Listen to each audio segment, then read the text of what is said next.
What's up, everybody, and welcome back to the second episode of my special interaction series. If you haven't seen the first one, go check it out. I'll put a link up top.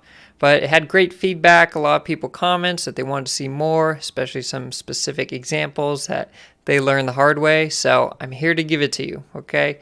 Going over some more unique and special interactions that are just hard to come by. They're kind of niche, and you often don't find out how it happens until you lose 8 cubes to it, or you see some random Reddit posts and have to scroll through a bunch of comments to find out why it works the way that does. So that's enough talking.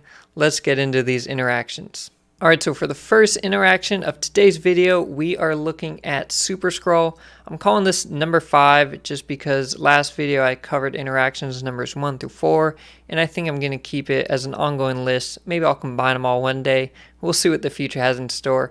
But to look at Super Skrull, I'm really going to be covering 2 major points about him that I see people get confused on all the time. I've been seeing a lot of Reddit posts on it, especially after Super Skrull has dropped down to Series 3 and he's just significantly more popular. So you need to know these things before you make a bad Reddit post about it. So for the first rule, I'm just going to explain it, and then for the second one, I'll give a mock board example of how it plays out. But Super Skrull does not get boosted by another Super Skrull or Onslaught.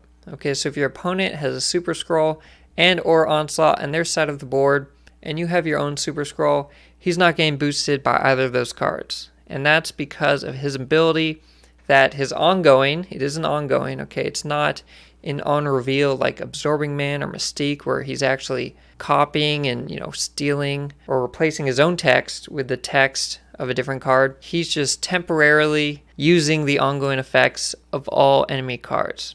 Okay, so if your opponent also has a Super Skrull, it has the ongoing ability that it has the ongoing effects of all enemy cards, right? It's the same ability. So when you're copying your opponent's Super Skrull, you're not copying anything new. Your Super Skrull already has the ongoing ability to have the effects of your opponent's ongoings. Okay, so it's not copying anything new.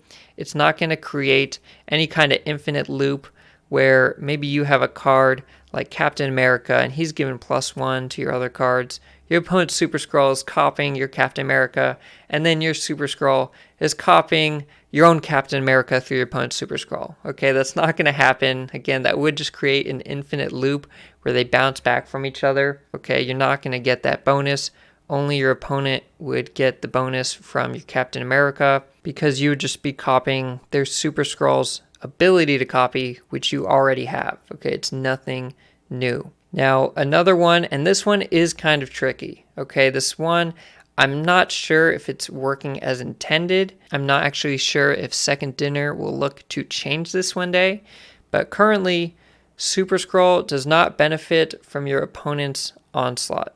Okay, unless you have other ongoing cards as well, because Onslaught's ability is that he will double your other ongoing effects at this location. Okay, and while it says other ongoing effects, it really looks at other ongoing cards with effects at this location. Okay, so when you have Super Skrull, if you're copying your opponent's Onslaught, and let's say you're also copying their Iron Man, okay, you're going to get the bonus from their Iron Man where you're doubling the power at the location, but you will not get the Onslaught bonus to then double it again. Okay, you will just have your power doubled once because of Iron Man, and the Onslaught's ability will not help you out because Super Skrull will not double up his own effects. Okay, it's treating it as if Super Skrull is Onslaught and he will only double up other effects from other cards at the location. Okay, and again, it's a bit tricky because Onslaught does not say, double ongoing effects from other cards at this location. It just says other ongoing effects. And with Onslaught, it's not a big problem because he only has that one ongoing effect. But when you have Super Skrull copying it, again, it's a bit weird. I would not be surprised if Second Dinner either changes this interaction to where Super Skrull will boost his other copied ongoing effects or reword Onslaught's text to clarify. Now, to get into the example of our second point for Super Skrull, it's that he does not copy animations, and this messes people up all the time, especially for some core animations that you look for. Some ongoing cards don't have big animations, and you just have to recognize that the card is there. Okay, example being Cosmo. Doesn't have a huge animation, but you see Cosmo on the board. With a card like Armor or Professor X, you really look at those animations to know the current status of that location. Okay, yes, you can see the card there, but the animations are just so big and obvious. That's what you look for first. Okay, and Super Skrull will not copy those. So to look at an example here, your opponent just played Armor, and Armor put around her little red shielding around the whole location, protecting it, protecting all cards inside that location. Let's jump ahead a couple turns, and let's say you just played Super Skrull. Now, you notice here, we don't have this big red, field protecting this location. And that's because Super Skrull does not copy animations. He is copying Armor's ability, but he's just not showing that he's copying her ability. And Second Dinner has addressed this. They said, it's kind of a problem, but if they just had Super Skrull copy every animation, that's just too many animations, right? It's sensory overload. It's just hard to code and get right, especially if he's layering them all at the same time. So we'll see how they adjust it one day. If they do, maybe they give him partial animations or they choose specific cards. But as of now, he's not showing those. So if next turn your opponent goes to play Abomination, a lot of people here get confused. They say, okay, great. I have Shang-Chi in hand. My opponent has Abomination. There's no big red barrier around this location, just the left over at Armor's lane. So let me play my Shang-Chi, and then boom, nothing happens. Okay, because this lane is protected, because Super Skrull is copying Armor's ability. It's just not giving the visual effect. All right, for our next interaction, we are looking at Collapsed Mine. Now, Collapsed Mine reads, fill this location with rocks, skip a turn to destroy your rocks. Okay, so when the location first spawns, it's going to fill up both sides with rocks. If you ever don't play anything during a turn, it's going to destroy rocks on your side of the board, but it's important to note that it will destroy all rocks on your side of the board when triggered, not just the rocks that respond from Collapsed Mine. So we've got this scenario here where we just start out turn 1, location Collapsed Mine pops up, and it fills our side with rocks, it fills our opponent's side with rocks. That's great. We don't play anything the first turn. Our opponent doesn't play anything the first turn. So by turn 2, the rocks are gone. Okay, Collapsed Mine did its cool little animation at the end of turn 1, and it destroyed rocks on both sides of the board because neither you or your opponent played anything that turn. Let's skip ahead to turn 3, and you play Debris. Okay, you just played Debris. She just shot her rocks out to your side of the board and your opponent's side of the board. But your opponent did not play anything this turn. Okay, they skipped their turn. And again, Collapsed Mine, skip a turn to destroy your rocks. Okay, not just the rocks that it spawned. So by the very end of turn 3, Collapsed Mine will destroy the 2 rocks on your opponent's side of the board, and they'll have no rocks over there. Okay, not just the rocks on that location, rocks anywhere on their side of the board will get destroyed. Alright, for this next interaction, I don't have any gameplay examples. It's pretty explanatory, so I'll do my best. Daredevil can see cards played on hidden locations. Okay, so Daredevil, as most of us know, can see what your opponent's playing on turn 5. You have Daredevil on the board. It's turn 5. Your opponent plays a card down. He does this weird little red sonar looking thing, and once your opponent plays a card, you get to click on it and see what that card is. Okay, you see what it is, you see where it is. And that does not change even if your opponent is playing a card behind Dark Dimension or Invisible Woman. Okay, and this is kind of interesting just because normally you wouldn't see those cards until the end of the game. Okay, not just the end of the turn. But with Daredevil, you do. Another interaction to know about Daredevil that isn't really explained in the game, it's that if 2 Daredevils are in play, they will cancel each other out. Okay, so if you have a Daredevil and your opponent has a Daredevil going into turn 5, neither of you will get to use Daredevil's ability. Now, if one of those Daredevils gets destroyed or sent back to your hand or something, then the other Daredevil would still work. Both Daredevils do have to be present at the start of turn 5 in order to cancel each other out. Alright, and for the last interaction that I'm going to be covering in today's video, we are looking at interaction number 8, and it revolves around Wave.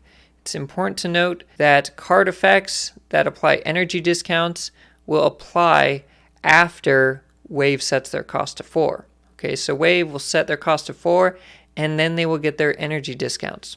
And this is why a deck like Death Wave is so strong, has been around for a couple metas. You know, it gets stronger or weaker depending on the other popular decks at the time, but it's just an undeniable combo, and she works so well with cards like She-Hulk and Death. It also works with a card like Sarah, but I'm going to go into an example here and show how the energy changes with cards like She-Hulk and Death once you play Wave on the board. Alright, so here we are looking at a board that started off with Collapse Mine as the first location again.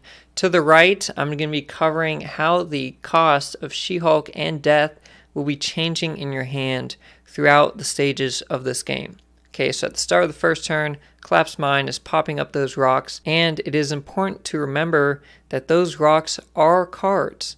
Neither player played them from hand, but they are cards on the board, and Death gets a discount for every card that gets destroyed, and that includes rocks. So if turn 1, neither player plays anything, those rocks will get destroyed. Start of turn 2, we see Death getting 8 subtracted from her cost. Okay, so you didn't play anything on the first turn, so She-Hulk, who has a base cost of 6, now has 1 cost subtracted. Okay, she's got a current cost of 5 there. That's just the math I'm showing in the highlighted yellow box. For Death, she has a base cost of 9, but 8 rocks were just destroyed. That means that 8 cards were just destroyed. So she's getting an 8 energy discount. She currently costs 1. That's pretty dang lucky. If you have Death in your deck and Collapse Mine pops up, you should probably snap right when you see that.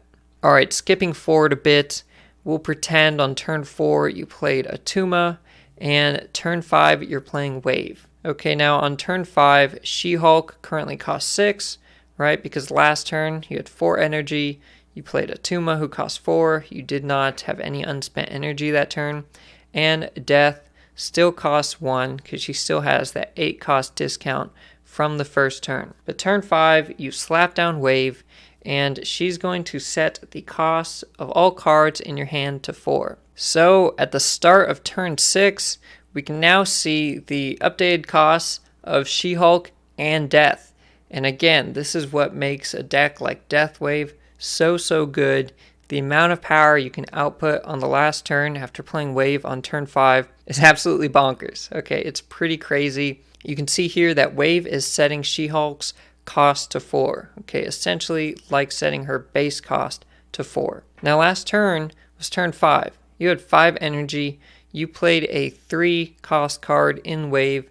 That means you had 2 unspent energy. So She-Hulk, who now has a base cost of 4, will cost 2 less because of her ability to cost less for every unspent energy. So on turn 6 in this scenario, She-Hulk costs 2 energy. Now for Death, she still has her 8 energy discount from that first turn when those 8 cards in the rocks got destroyed. So her base cost is 4. You're going to subtract 8 from that. You're not going to get into any negative numbers here for card cost. So Death is going to be cost 0. Thank you for watching. I hope you enjoyed this second episode of my special interaction series. Remember to subscribe, and I'll see you next time.